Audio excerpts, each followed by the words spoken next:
the world's best electric car. Of course, I'll be labeled a Tesla fanboy again, but Tesla is just unbeatable when it comes to software. The others are just miles behind. It's just, I really don't know. There's no alternative at all. Can we go with that? I mean, design-wise, I don't find it amazing, actually way too big for the city. Poor turning radius also really racks up points on my list of dislikes. Max, I can see the comments already. Yes, you were bought by Tesla. You can tell this is an electric car from people who have been involved for years, not just newcomers to the market. And all those initial bugs, you just don't find them here. Well, the best. What's the best now? It always depends on who you're asking, of course. But as a complete package, there's absolutely nothing better at all. So it really, truly is the best, isn't it?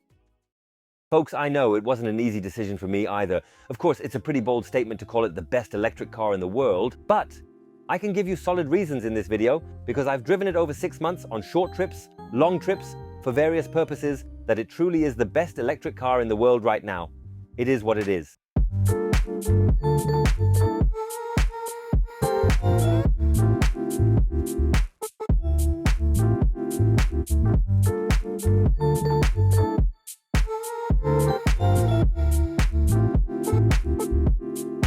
I've been driving the car for 6 months now, and I'm going to give you a detailed report in all the key areas. Exterior, interior, the whole driving experience, space available, and above all, the crucial aspect to consider is both software and connectivity, because that's precisely where Tesla demonstrates its formidable strength. That's unbelievable.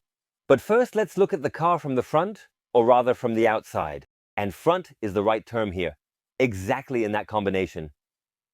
App with car is simply genius, as well as the software in the car. That's probably also the decisive reason why I call it the best electric car. I can say that in advance, but we'll get into that in the video. Now, I can, just like that, in the app, boom. And you see, within seconds, we're already getting to the point. Tesla is insanely good with software. The app connects to the car incredibly fast. Whether I'm nearby or away, I can really see many functions of the car through the app. And that's really cool. I'll show you again.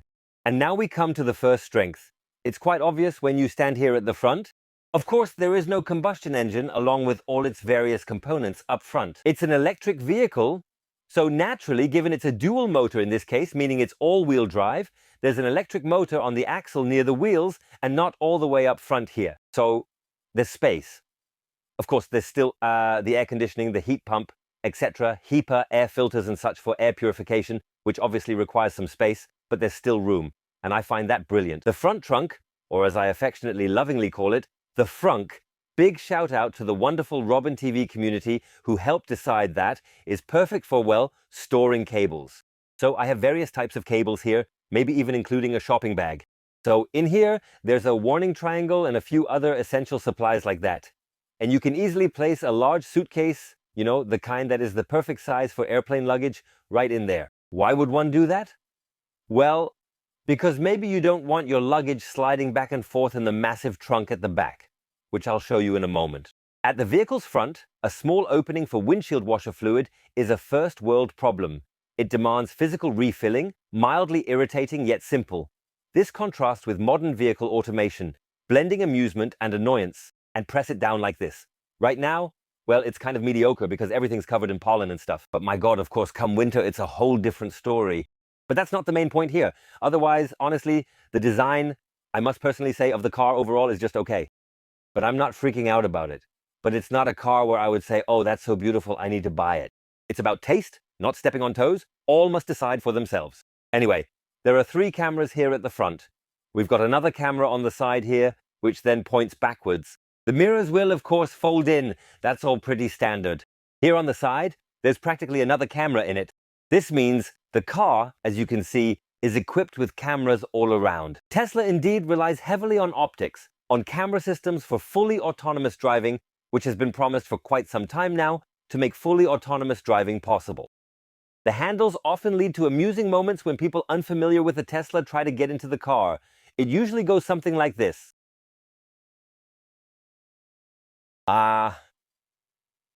When you drive a Tesla, of course, you do it with such ease. So these are all just little tricks. Here too, the windows are completely frameless, really. They sort of slide down a bit, actually. It's also really good because now there's double glazing in the Model Y. That means it really seals off the interior quite well. I've also driven a Model S, which was many years older. There was also generally the overall build quality around the car. Significantly worse, nowadays I really like this chrome delete too, meaning it doesn't have that crooked, shiny glow which I find very chic, including here at the door handles, of course. Now these are just the standard wheels that come with the subscription next to it, delivered with it. Regarding the subscription and experience with the subscription, I'll make an extra video for you. We'll get back to that. So now, of course, we have the huge advantage compared to the Model 3 as well. Many of you are probably wondering, Model 3 or Model Y? Well, I can already tell you, bam, an electric tailgate that opens up so nicely. You could go a bit higher, but that's all nitpicking at a high level. So you'll notice I've got a backpack in here. It's not small, but it completely gets lost in this trunk. So there is actually quite a considerable amount of room inside this trunk, and surprisingly, there is even significantly more space available than you might expect. So a compact folded stroller fits in here quite easily, and then another sizable suitcase and even a few bags around it. So, much space here already. Done it. Family outing, yes. Because it's important, who needs such a big car alone? Of course, it's for the whole family. Or if you find yourself always on the go with quite a lot of friends, yes, then clearly it's perfect. And naturally, of course, you even have significantly more space than just this right here, because interestingly, you actually get another area over here as well. Honestly, I honestly didn't even use that at all, really. You could, well, actually put some small things in there, I suppose. But above all, I found this particular one to be absolutely undeniably brilliant. Check this out. Bam. And it's also done cool, because it holds like this. Boom. It tears like that. And it's actually quite deep. Dear Max probably can't get the camera down here that far. There's plenty of room here, indeed. It's a designated storage area. Absolutely incredible. I've got another spare and comfortable child seat in here for friends, a big cooler bag, a couple of important folders, and some toys for my little daughter. Yeah, for our friends who bring along their kids and can definitely make use of this convenient child seat. Max, you really are... Oh, so I have kids as friends, is that it? Yes, in essence, we truly are as silly as if we were just little kids, aren't we? That's really true. And then there are even on the left and right here really deep options to stow things. Those are the little things we don't first count on, but it's super cool. You can put a few water bottles or something like that in there. Right here, a tire repair kit, safety vest, whatever you might have. So this is really a great thing, I have to tell you honestly. And you too can simply program with just a push of a button how high you want the electric tailgate to open, making it incredibly convenient. That means you can make it lower, hold down, then it's saved. An underground garage? Like this, trust me, feels like 3 or 4 times it happens that you press it, it opens, and then it clicks, then. It smashes right up against the garage ceiling. You can basically set your own height. It's got some really smart features in it. And then, of course, there's the option to fold the back seat in a 2/3, 1/3 manner. I can't do it with the 1/3 right now because that's where the child seat is, which I'll show you in a moment, but you can, with the press of a button, easily make it happen electronically. Just press it, and voila, ensure that the back seat automatically folds down. That's obviously brilliant. If you're at the back, well, cool, right?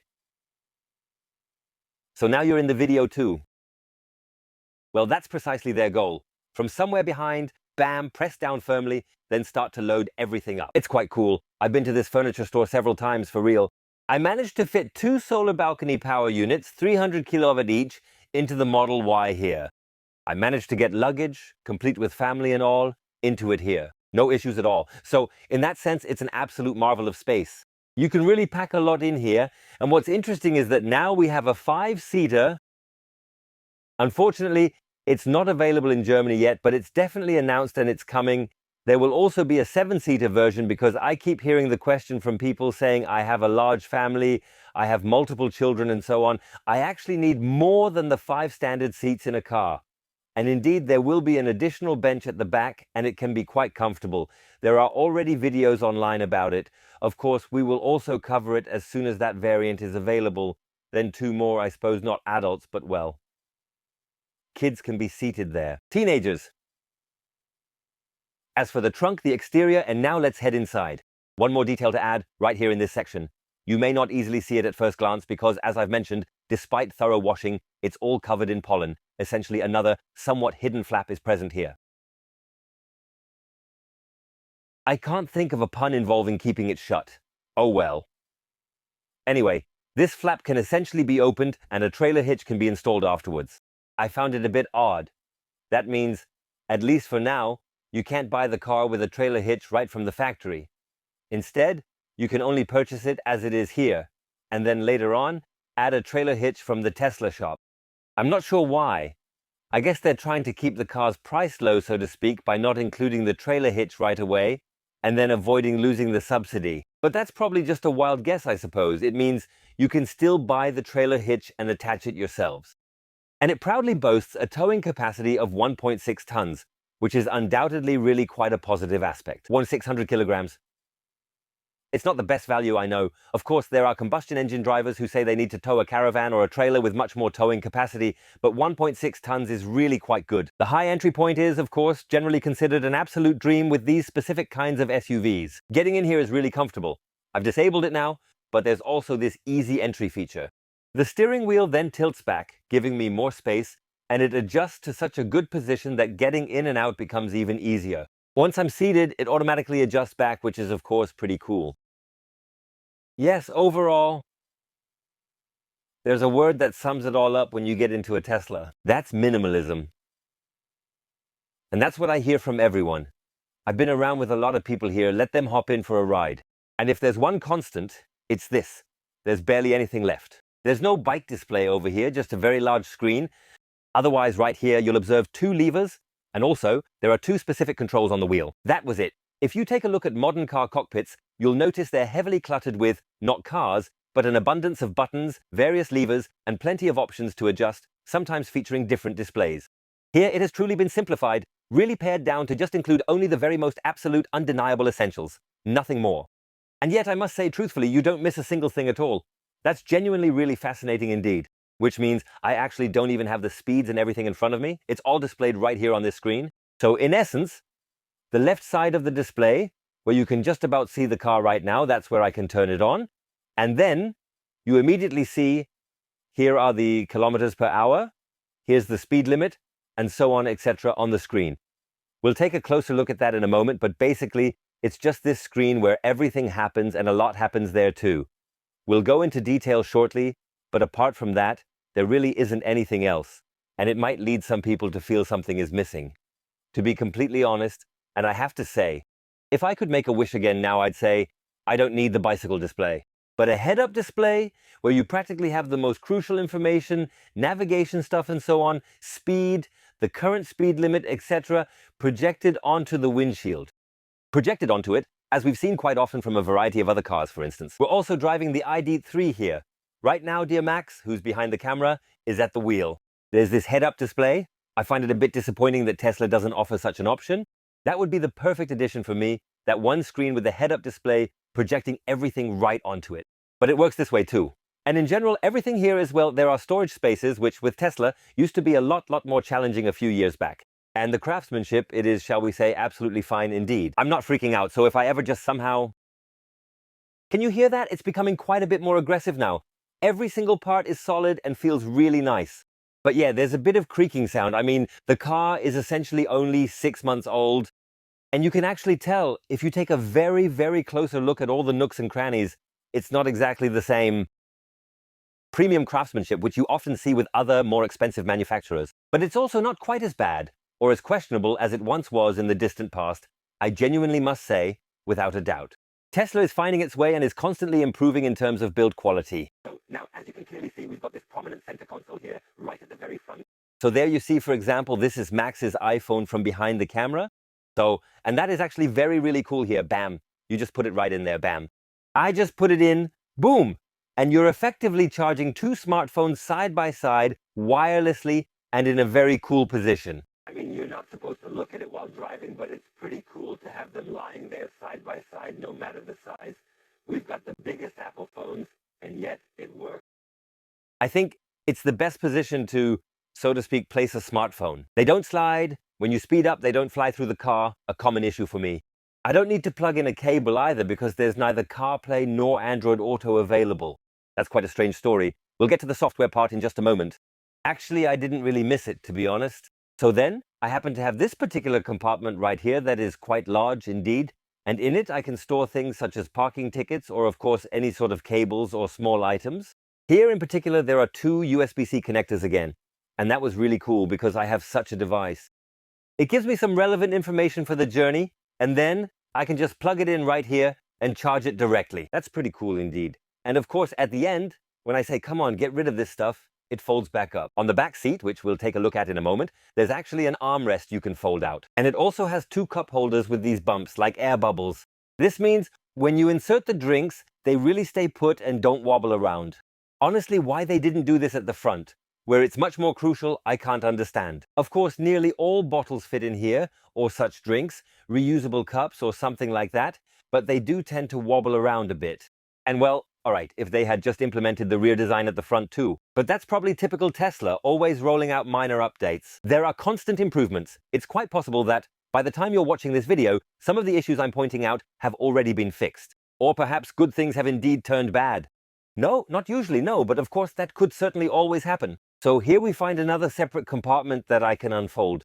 It's truly not a massive, vast amount of space, but hey, it's definitely something, right? Oh look, delicious organic fruit balls.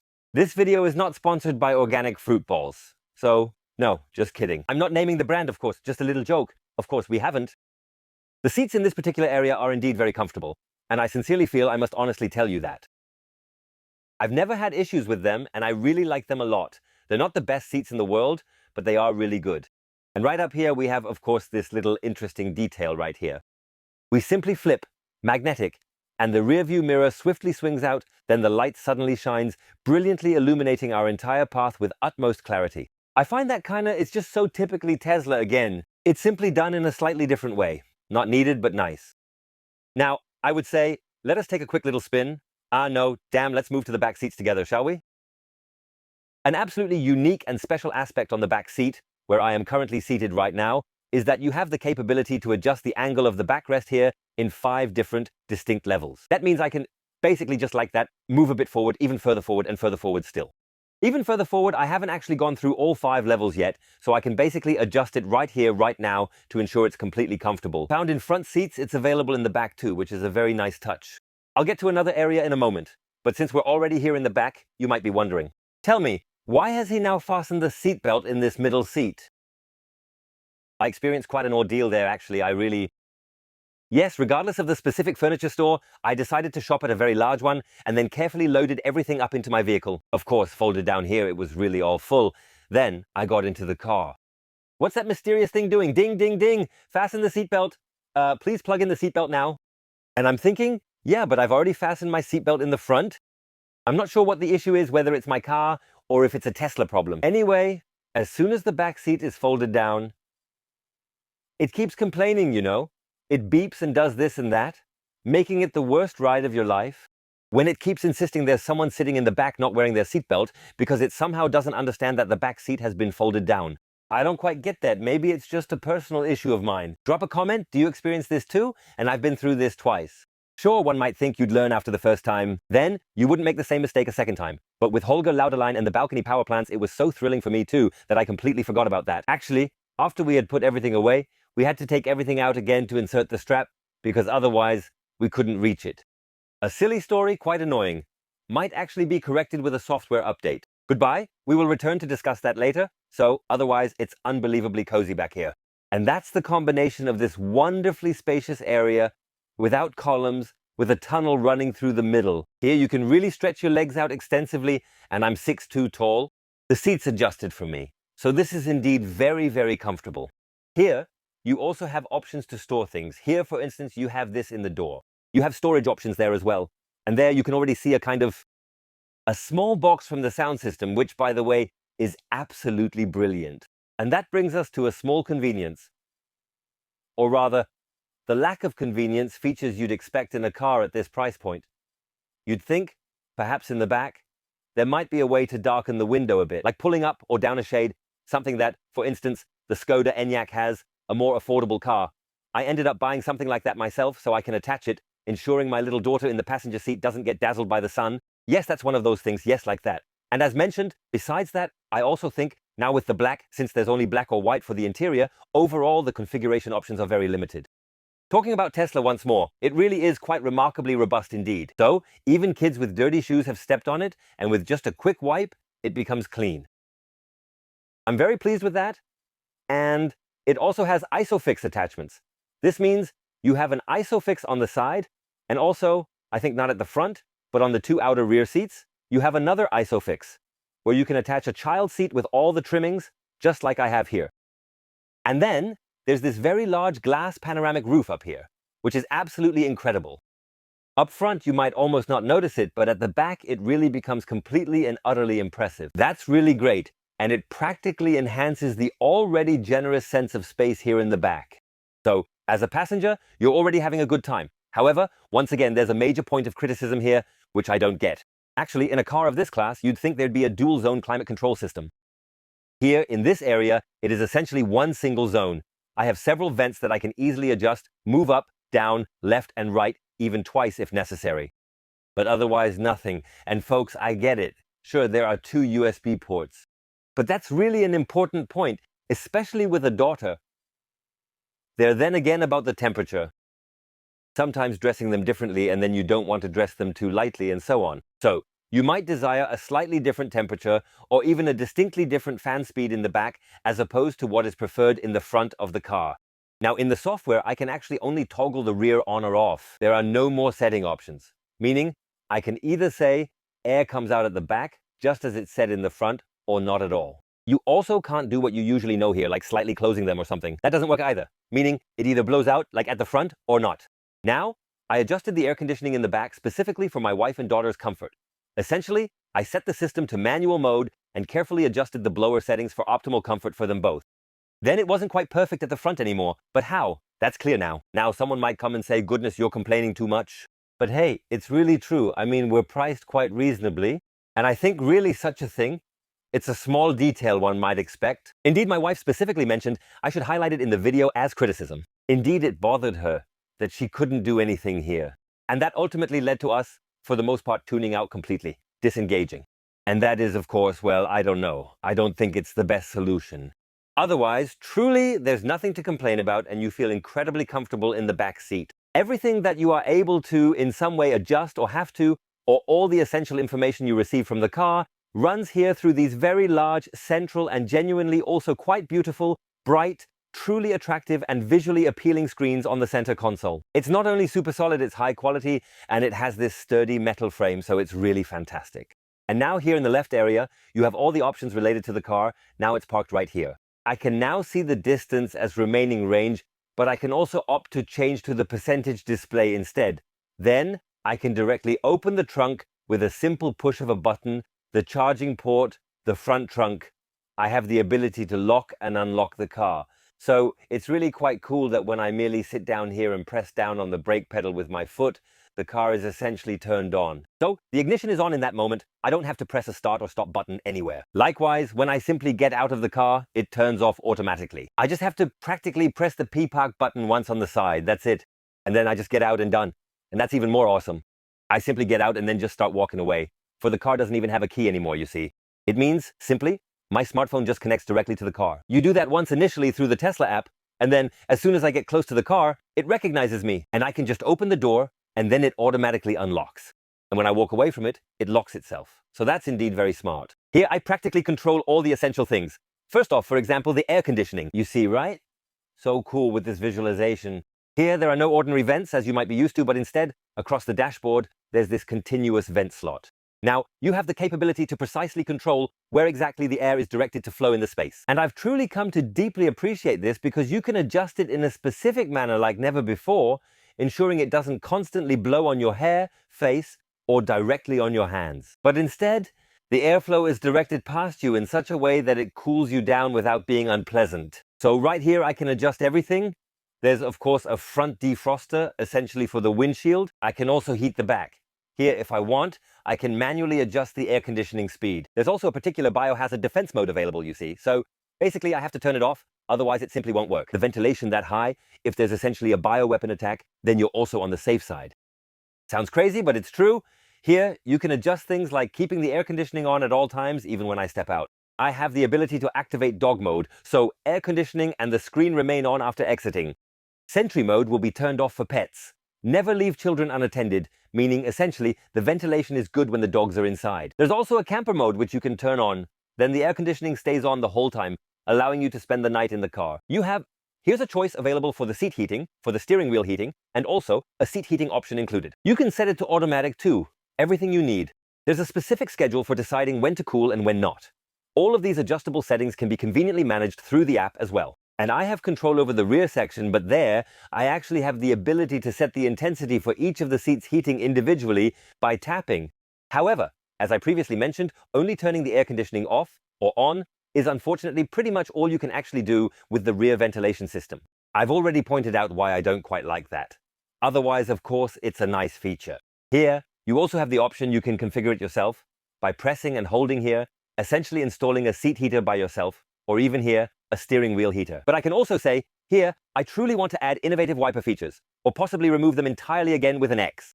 So they added that relatively early on, after I got the car through an update. Of course, I can remove that again, and all these apps, as you can see here, I can configure them right here. Moving on to the next point, there are truly an incredible number of possibilities. You have essentially a dashcam app here.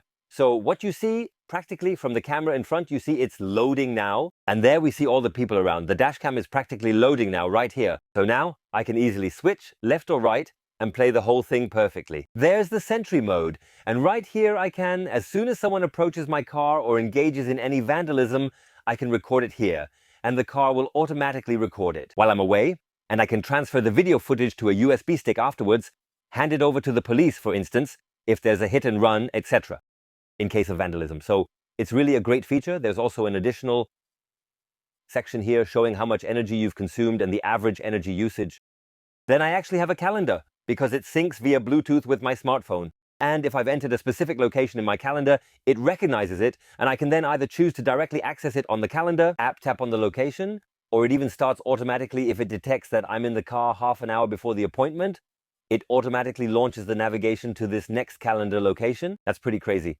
I even have a cinema mode. Here we currently have the Netflix app, the Disney Plus app, YouTube, Twitch, and the Tesla tutorials installed. For example, during the extended period that I've owned the car, Disney Plus was notably added. Constant software updates are really happening. It's insane. So, you can set it to only receive the essential updates or truly opt for all updates extensively. However, you will indeed have to provide your own Wi-Fi connection or alternatively, a hotspot from your mobile phone. So, for all those extensive updates, you constantly get new stuff. And there, you can, of course not while driving, but when you're charging, start and watch your favorite streaming services right here. But it extends even further beyond that. You've even got a very vast collection of games. There are really cool games in it, really famous ones like Cuphead, for example. Totally free of charge. That does require a game controller though. And you can actually connect a gaming controller to those USB ports down there, and then even play together or against each other, 2 players. A game of backgammon always works. I'm a huge backgammon fan.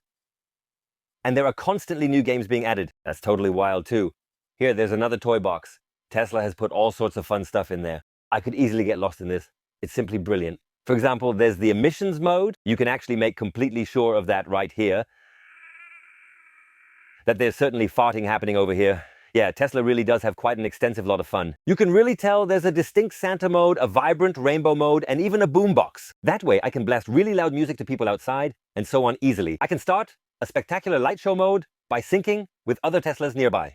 I can select my car's own color. For instance, if I've had it wrapped, then the car will be displayed here in the correct color. This dream is for those who love playing, from A to Z. It offers excitement and pleasure for those who enjoy simple, playful activities. So there are also useful things, like a browser for instance. You can easily go online, input a detailed address, and then start to surf the expansive world of the web. It genuinely functions quite well too, actually. For instance, you have the available option here to begin a Bluetooth radio broadcasting system. There's even a really fun karaoke app, TuneIn, as a streaming service, and Tidal too, absolutely. Anyone craving for particularly high quality, exceptionally good audio streams will find their match there too. And as you can see, there's really something going on here, right? So, and now we're getting to one of the most crucial aspects and also one of Tesla's major strengths. And that simply is, Tesla has been developing their own software for quite some time. You've already gotten a glimpse of it. It's impressive. And of course, it is reflected in, for example, the extremely important factor, the navigation system. Now, you can tap right here, of course, enter an address. For instance, I could potentially go to the office right now. That would be our Robin TV studio. Then, all is wonderfully displayed. View here is cool. So it moves, then makes like a cool ride. I can choose whether to use the satellite mode practically, or this normal mode here practically. It practically accesses Google Maps, and that's just genius. It also incorporates Google Maps' smart, efficient route planning right here. This means there's absolutely no need to go through the hassle of syncing your smartphone with CarPlay just to use Google Maps. because Tesla provides all of those services beautifully and efficiently already. Even with the latest traffic information, the whole 9 yards. So now we come to the really good part. Of course, I can do all of this via voice control, and now I can say, for example, navigate to Humboldtstrasse 23 in Munich. You see, it's super fast. Boom! It immediately picked the right street. I can tap on it, and it's starting the navigation process right now. By the way, we are currently located in Berlin. And anyone who quickly performs the necessary math calculation will immediately see that this simply won't suffice in terms of the range from Berlin to Munich.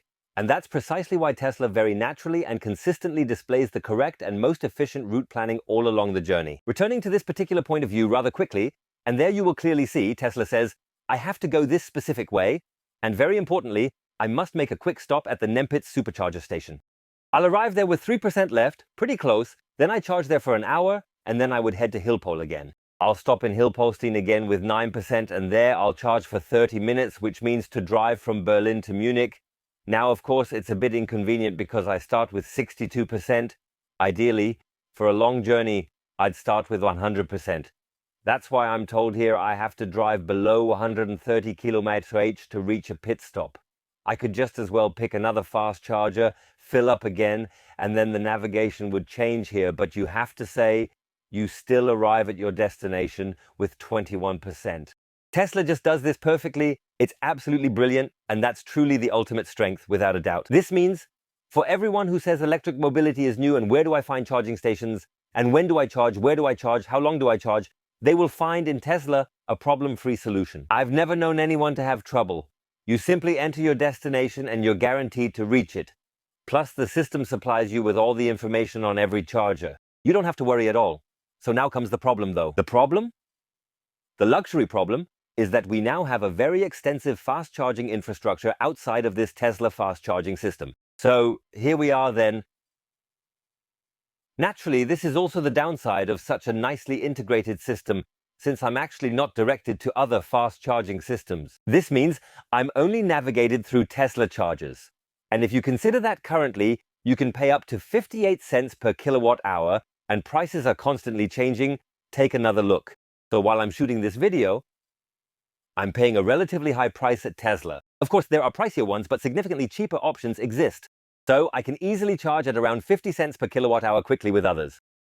Then maybe I don't want to, and of course, it's a matter of taste as well. I might not always want to. Superchargers are great, but I might not always want one. I might also want to consider making my way to an Aral Pulse, or perhaps an Ionity, or maybe a Shell Recharge, and whatever else they might be called, yes, indeed. Or to a Fastened, yes. Of course, there are so many great ones. Sometimes with beautiful locations, with a restaurant or playground or some adventure around it. So I might want to go somewhere else, but then I have to type everything in manually. This means I have to cancel here, have to navigate here, have to enter my address here, and have to specify exactly where I want to go. It's somewhat odd, you know, I really don't quite get it, because actually I can have nearby electric vehicle charging stations displayed right here on my screen. That's another really brilliant feature. And there I can directly filter and say, I want the slow, medium, and the very fast chargers to be shown or hidden. So I can configure that right here. Then I can say I only want the fast chargers, and voila, what happens? Tesla displays the EW Go, or here, SuperCharger. That is now SuperChopper NBW. Yes. Or what do we have again? NBW. Yes. Well now, New Motion MB, which means MVV Tesla has all these fast chargers listed, even specifying exactly the speed at which it can charge in kW in the database, Baden-Bank included. But when I plan a route, they don't include them. And that would be my point of criticism, my wish that Tesla provides an option where I can say, hey, please show me on a route, fast charging stations, either click only superchargers or superchargers and other fast chargers, or maybe just other fast chargers. Because I don't want a Tesla supercharger right now. I don't have that option. That means I have to manually search for it right here or something like that. After all, you can now enter a route planning here with several waypoints. Then I would just put in manually enter all the destinations. I've done that too, when charging at other stations. That's where we, so to speak, enter a zone that's not optimal. What's truly brilliant, and you've surely noticed, the system is incredibly high performing. And yet I still haven't got the very latest computer chip installed in this device. The very latest, I strongly believe NVIDIA chips are now even much faster. And now, take a look at this. and I'm solely downloading here through Tesla's integrated cellular network. I believe this is LTE reception right now. Here you can see it. You can also connect via Wi-Fi, but LTE is practically included. So now, just take a good look at how incredibly fast this is. I mean, I've truly never experienced anything quite like this in any other vehicle before. Look at how I can wildly spin the map around here. There's no latency, no delay, and I've even got the satellite map displayed here. Check this out. Incredible. Unbelievably fast. And like I said, if I now even turn off the satellite view, then it'll probably be even faster.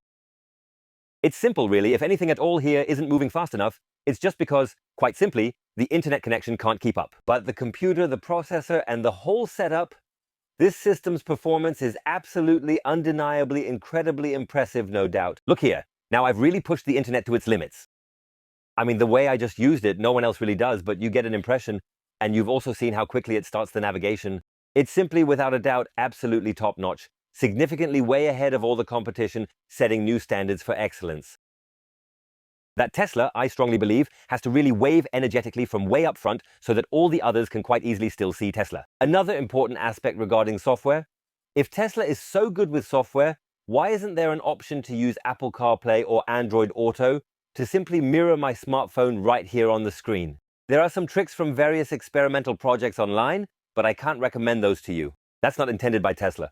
I guess it also has reasons like every manufacturer has to commit. If they're dealing with Apple, working with CarPlay or Android Auto, they have to share some of the data and so on.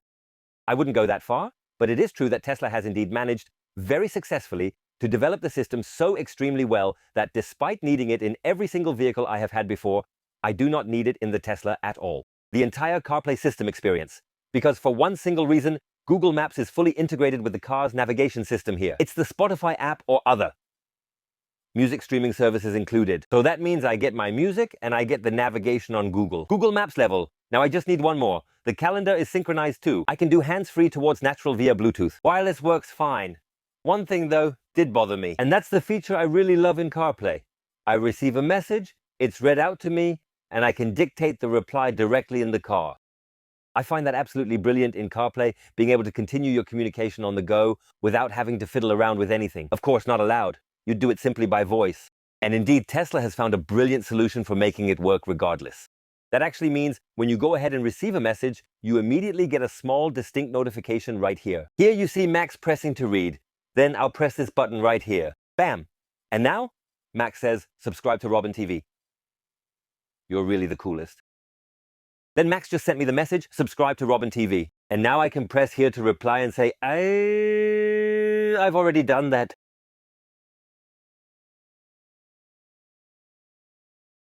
Bam, message sent. So it's a bit... The only slightly annoying thing is that, essentially, when I reply, it types everything in lowercase without any periods or commas. That means, when you dictate and reply, you kind of come off, like someone who wasn't paying attention in school. Because it's really a challenging spelling there, because everything is written in lowercase and so on. But I actually do receive a message here with a nice tone. I can press it, decide for myself whether or not to accept it. It then reads it out to me, and I can even send a reply back. And if I, so to speak, I would say wanted to cancel it, I would have pressed the button twice and then it's essentially discarded. But it's all written here. Took me a bit to get it, but that's why I'm making this video, so you don't have the same issue. So this essentially means Tesla has actually managed to tackle this issue quite elegantly, even with the complex message writing through.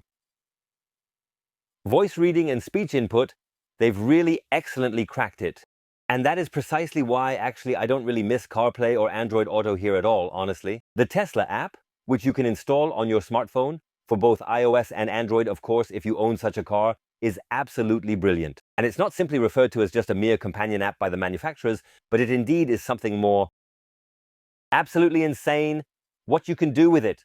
So, you can control all the functions of the car with it, you can precondition the temperature, you can practically configure and set complete schedules, when to pre-cool and when not, and when to charge and when not. You can thoroughly test out all the advanced safety features, and you can even access your vehicle's cameras in real time wirelessly through the innovative Sentry Mode feature. Everyone who takes privacy very seriously, don't faint now. It's actually a bit creepy. But indeed, from here, you can peek into the cameras from your smartphone. And not just when you are right next to the car, but from anywhere. You can even purchase additional upgrades here and completely manage all your service appointments. This means with Tesla, it's not about calling some hotline to make an appointment. And then you either go to the service center or indeed a mobile ranger comes to you in a Tesla and fixes it if possible. And you'll manage all specific details via the app in the specialized service area, which means thanks to this little assistant, you can pinpoint any problems and then it guides you through. You can schedule an appointment, have everything coordinated, and should there be messages, a proprietary messaging system.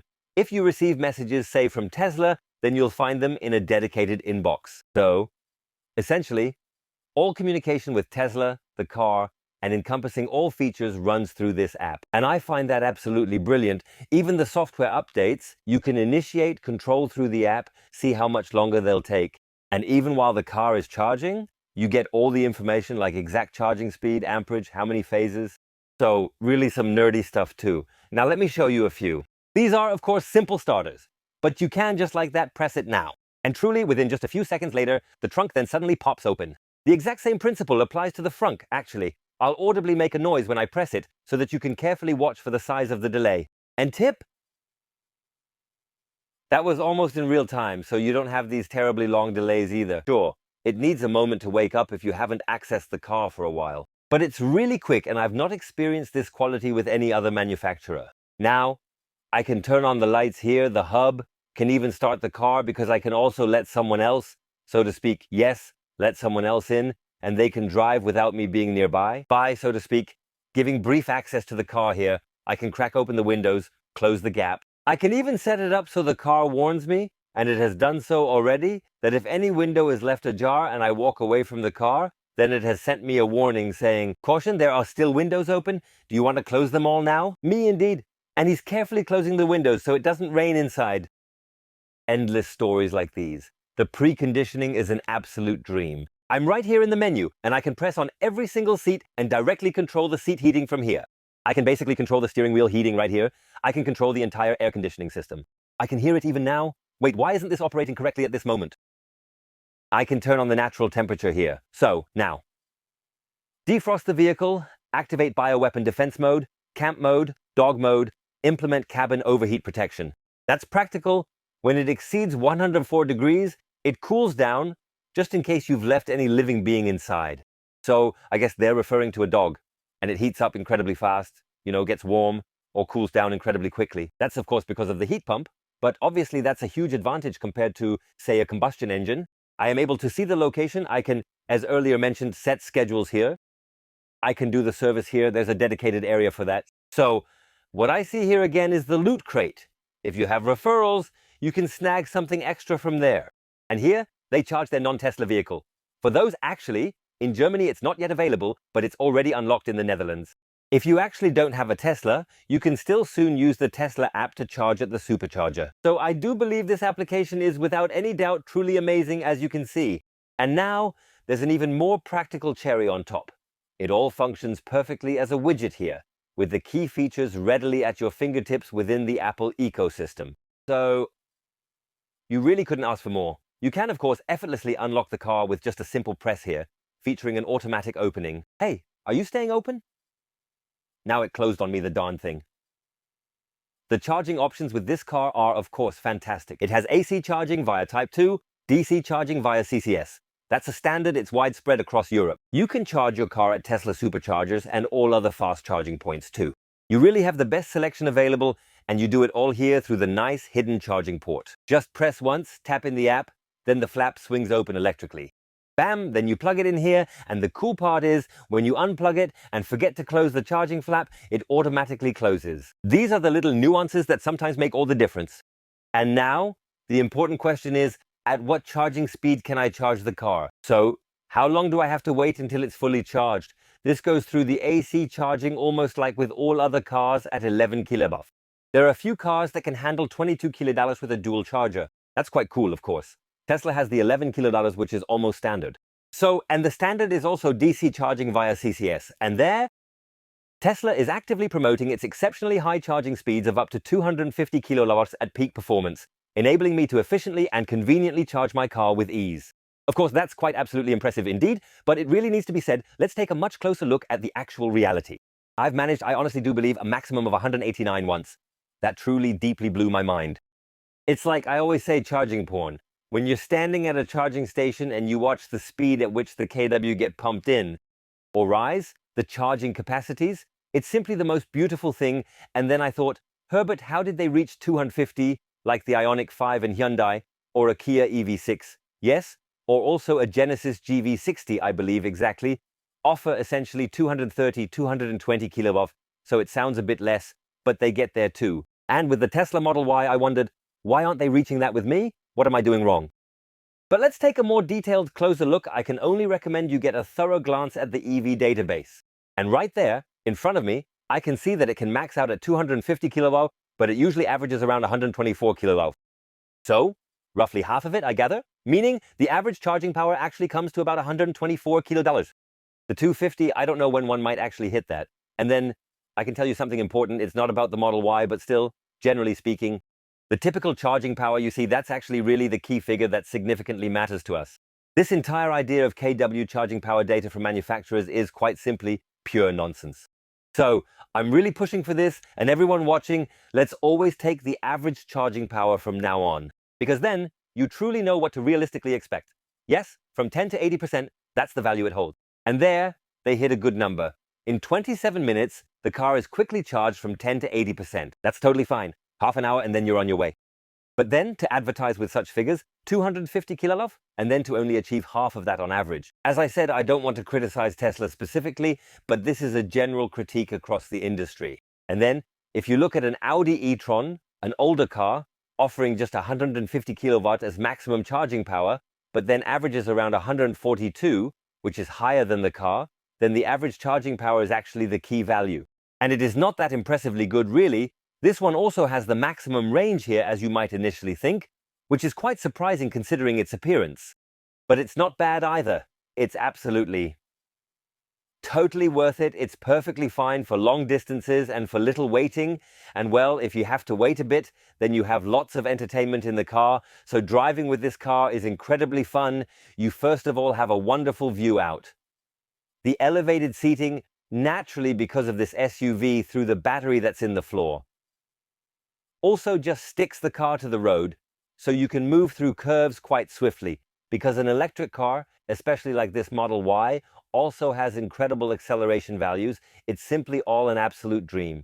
So, nice rear view mirrors, despite the rear window being relatively small, you can still see out well. You also have the option, when you signal, as I've already mentioned, then that the cameras are displayed. You can even display more cameras, even while driving, if it helps you to perceive the surroundings. That's pretty crazy. And well, yes, this steering wheel is nice. It's not too big, not too small. It feels good. You can also adjust whether you want it softer or sportier. I have all sorts of options here to adjust the car again to my needs. For example, I've just mentioned, and here also the beeping. Yes, so the sensors around continuously capture everything, show it down to the centimeter exactly, and how close I come to someone. It also provides quite substantial assistance with parking. By the way, it has a somewhat notably poor, what exactly do you call it? Turning radius, exactly, I always forget that word. That's really not good, and with such a huge ship, well, parking and unparking isn't exactly easy. But since you have these sensors and cameras all around, it actually becomes quite easy. And of course, if you have that automatic parking mode, through this add-on feature you can purchase, it truly becomes an absolute dream. I have the normal rapid acceleration mode, the standard mode, but I can also, and this is cool, set it to a chill mode. And this means when I step on the accelerator, it accelerates much more smoothly, decelerates much more comfortably through recuperation and stuff. And of course, this is particularly brilliant and quite amazing when, for instance, I happen to have my beloved daughter or my caring mum with me on a drive. They just aren't up for it. And it's also, for example, not so healthy for a daughter, especially when she's still very young, if you accelerate or decelerate too harshly. And then there's this chill mode you can adjust, which is absolutely brilliant. And you can configure so much.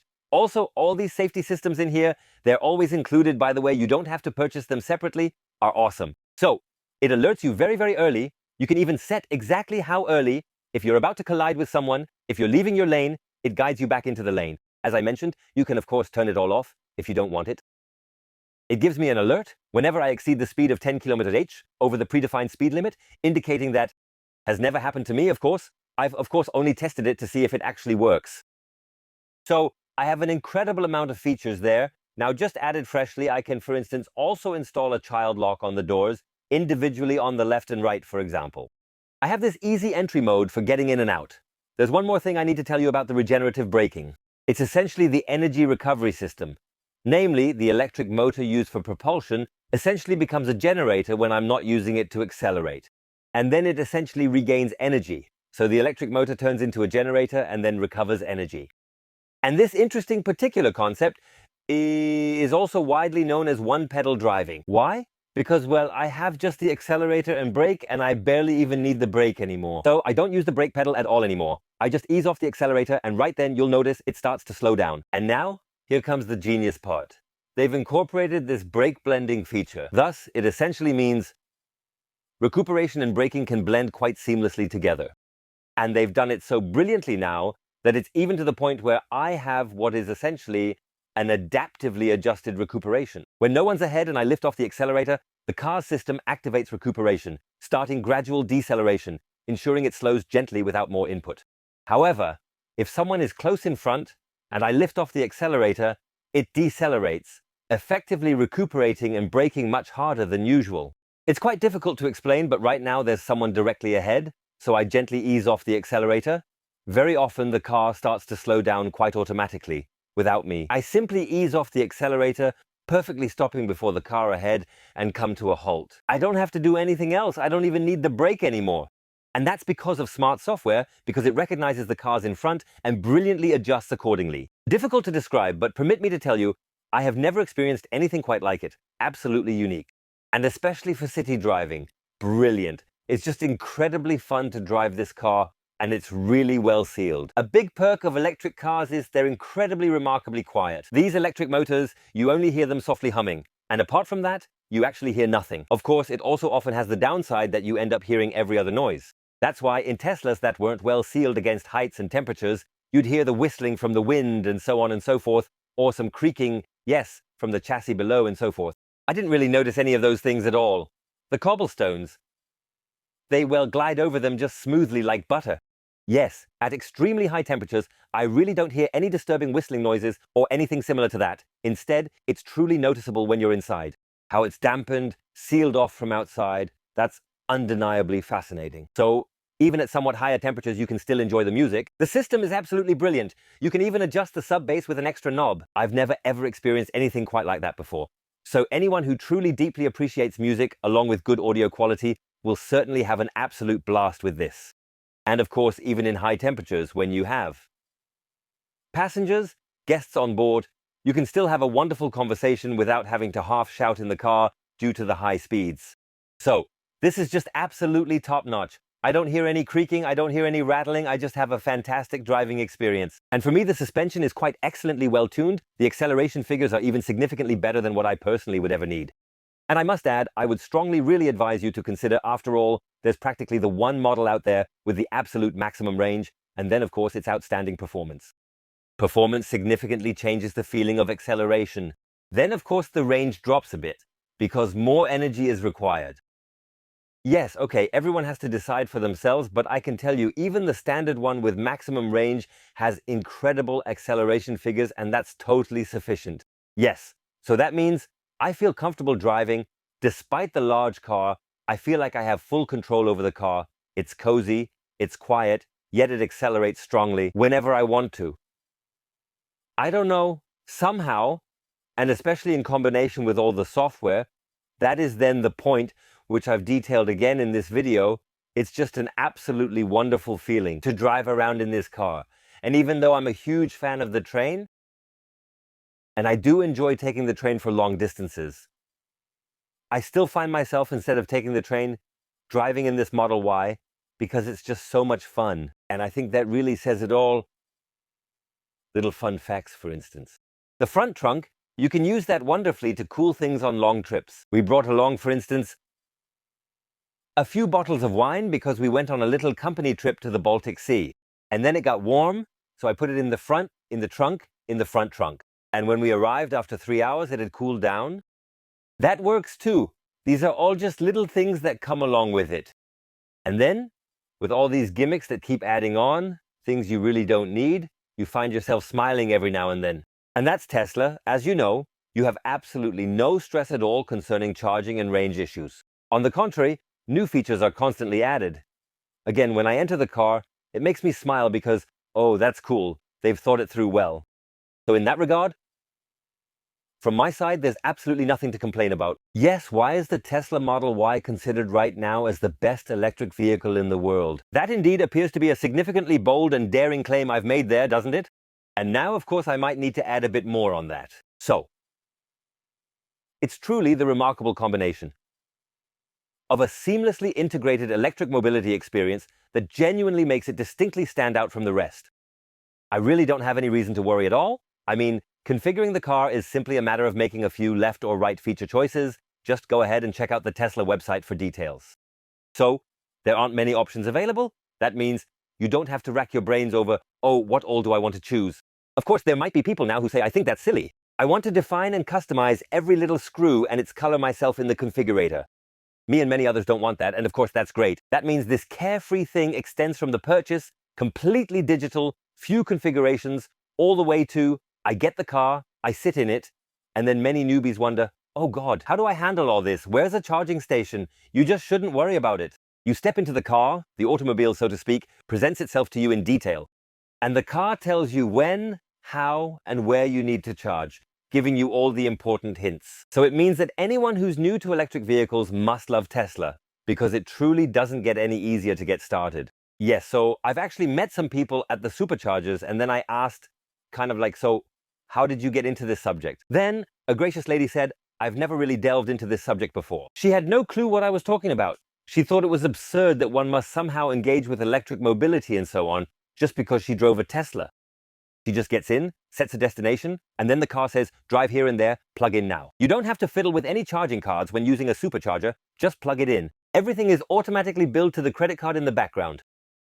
Folks, this video would go on for hours if I were to actually list every single benefit of a Tesla to you now. And you truly deserve that, but I don't want to overwhelm you in any way now. But I can definitely tell you from the beginning to the end, you'll have absolutely no worries, no issues, no moments where you wonder, how does this even really work? It's all totally different or something. No, quite the opposite. You're surprised there's a software update.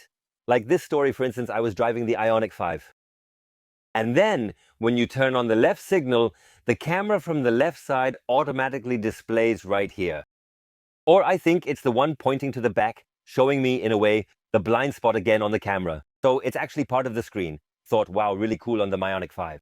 A few months later, a software update came for the car, and it had the feature too. So basically, every single time I got into the car and the car would say, oh, look, I've done a software update here. By the way, I can now precondition the battery better. So you can charge even faster at the charging stations. Or hey, I've now added Disney Plus as a streaming service. Or hey, I can suddenly show these, when you blink, display these cameras and so on and so forth. And I've only been driving the car for 6 months, had at least 8 software updates. So when you really switch to that extended mode, and that's just brilliant. And that's precisely why I'm telling you, the car significantly gets better over time. You really shouldn't worry too much about charging and all of that stuff, honestly. Range, you'll be worry-free on the road. And I must say, by now, Tesla has also reached a truly decent level of craftsmanship. That might be the only thing where, if one were to criticize and take a closer look, one could say, there really are still Tesla deliveries with vehicles that are not very well made actually does still happen. It truly always depends on the situation. Is your Tesla produced in the US or perhaps in Shanghai? I believe it comes from Shanghai. Then it's a bit better. Soon, or actually now, cars start coming from Berlin Grünheide, which might be slightly better or perhaps not. We'll see. So processing, the quality of it has improved, but I wouldn't go so far as to put my hand in fire and say it's absolutely brilliant. But you always have to consider the whole package. I've criticized plenty of things, shared and shown you aspects I'm not too fond of. But these are, after all, not major decisive issues, not so significant that I would say they're a reason for me not to buy the car. So that, and when you just see, and that's the next significant point to consider, when you say this is the very best electric car, when you then just looks at what else is available on the market, and there indeed are many and really good electric cars out there, then no one can match this entire system. And that, of course, most certainly has a whole lot to do with the software, of course. That simply has to be said. In the end, the software, the brilliant integration with the app, the software with all these services, that's exactly what makes the difference. That is the fundamental reason why I assert, without a doubt, this is the very best electric car in the entire world. So that means, conversely, one could say, if the other manufacturers were significantly better in terms of software, and they would have to catch up a lot, then they can also reach that level. But if the others continue to lag behind Tesla in terms of software, and they need to catch up massively, then Tesla really remains number one. Just a quick note to conclude. Tesla has insanely awesome, yes, I have to say it like that, assistance systems and preparations for fully autonomous driving built in. Unfortunately, I couldn't test that in this video because I have the car via the Finn subscription. And unfortunately, Finn hasn't enabled this functionality in the subscription. Yes, so I couldn't use it. But of course, for myself and for you, who might as well be considering a Finn subscription, I've already eagerly brought this particular topic up in our detailed conversation. And who knows, maybe soon there'll be a chance to add that on top. That's why I didn't include it in this video either. That's a whole other exciting topic, but I'll be making a separate video on that. Go ahead and share your experiences, your thoughts, your opinion on the Tesla Model Y in the comments below the video. I'm genuinely quite curious, and I really must say I am now handing the car back to you with a few... well, it's a slightly unpleasant part with a few damages. So I've got some damage at the front, but that wasn't my fault. Rather, someone likely scraped by while parking or pulling out and has sort of scratched up the side here for me. Unfortunately, they committed a hit and run, which I also reported to the police. Sadly, they haven't contacted me, and now I'm probably stuck with the deductible at Finn. Yes, that's 500 euros after all. Then, unfortunately, there are the rims. I scratched them a bit pulling out of a very tight parking garage. This has never happened to me before. I always have laughed at those it hit, but it struck me too. So, peace. I got a little scratch back there. Maybe got another little scratch right there. Curious to see? No clue, I'm unsure too. Had some bad luck. But it'd be rather interesting to revisit how Finn deals with returning the car. I'm doing it next week. When shooting this video, how he manages that. How they react to my damages, to my scratches, to the scuffs on my wheels, and how much that's going to cost me, how lenient they are or not. I'm quite certain it's also incredibly fascinating for you to discover how all of this wonderfully works out with a subscription plan. That is why I'll create a separate video in the upcoming weeks. There, you'll get all the important information, my conclusion too from the 6 months car subscription.